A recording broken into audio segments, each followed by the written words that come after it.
السلام علیکم دوستو، امید ہے آپ سب خیریت سے ہوں گے، جہاں رہیں خوش رہیں آباد رہیں۔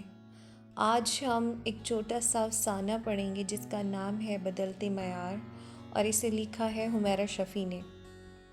لکھتی ہیں، ٹی وی لاؤنج کی دیوار پہ لگا وال کلاک صبح کے 9 بجا رہا تھا۔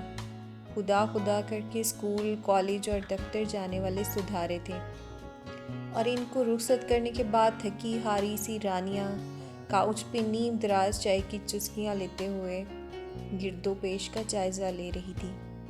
سامنے بیڈ روم کے ادھ کھلے دروازے سے جانے والوں کا پیچھے چھوڑا ہوا پھیلاوا نظر آ رہا تھا۔ کہیں پر آڑی ترچھی شرٹ پڑی تھی اور کہیں پر بنیان اور پتلون۔ گیلا تولیہ گول مول سا ہوا بیڈ کی پائنتی پر پڑا تھا۔ الماری کی کھلی درازوں سے جرابیں اور رومال جھانک رہے تھے۔ ڈریسنگ ٹیبل پر پرفیوم، ہینڈ لوشن اور ہیئر سپرے وغیرہ کی شیشیاں لڑکی ہوئی تھیں۔ فرش پر بوٹ پالش کی ٹیبیاں اوندھی گری تھی۔ استعمال کے بعد ڈھکن تک بند کرنے کی زحمت گوارا نہیں کی گئی تھی۔ سوائے اتوار کے ہر صبح بیڈ روم کا کم و بیش یہی منظر ہوا کرتا تھا۔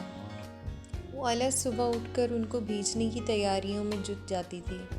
ایک ایک کو گرم ناشتہ، مطلوبہ اشیاء فراہم کرتے کرتے نڈھال ہو جاتی تھی، جس میں اتنی توانائی ہی نہیں بچتی تھی کہ جانے والوں کے فوراً بعد سب کچھ سمیٹ سکے۔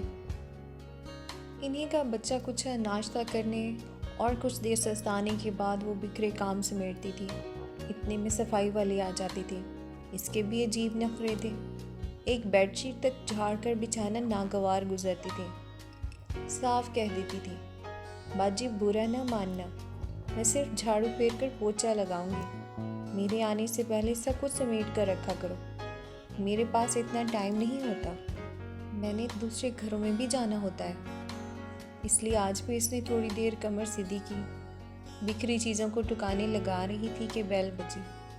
گیٹ کھولا تو سامنے کام والی باجی کی بچیاں کھڑی تھیں۔ باجی، اماں نے بھیجا ہے، آپ کو بتانے آئے ہیں کہ آج ہم کام پر نہیں آئیں گے۔ ہیں؟ وہ کیوں؟ کل بھی تم لوگ آدھا کام چھوڑ کر چلے گئے تھے۔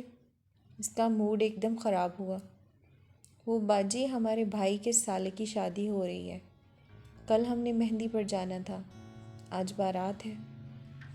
ہاں تو کل ولیمے پر جانا ہوگا، پھر نہیں آؤ گے تم لوگ؟ وہ جل کر بولی۔ ہاں باجی، شاید پرسوں بھی نہ آئیں، ولیمہ گاؤں میں ہے۔ وہ تو مزے سے کہہ کر چلی گئی، مگر وہ اپنی جگہ پر خون کی گھونٹ پی کر آ گئی۔ اس کے علاوہ اور کر بھی کیا سکتی تھی؟ اب کسی کام والی کے خلاف عدالت میں مقدمہ تو درج نہیں کروایا جا سکتا۔ رانیہ کا شمار بھی خواتین کی اس قسم میں ہوتا تھا، جو ماسیوں کے ہاتھوں ستائی ہوئی ہوتی ہیں۔ کئی ایک بدل کر بھی دیکھی تھی، مگر سب ہی کم و بیش ایک سی عادتیں تھیں۔ سب بہت چھٹیاں کرتی تھیں، سبھی کو تنخواہ ایڈوانس چاہیے ہوتی تھی، سبھی کو چیزیں مانگنے کی لت تھی۔ دوستو، بقیہ افسانہ اگلے حصے میں، تب تک کے لیے اجازت چاہتی ہوں۔ اللہ حافظ۔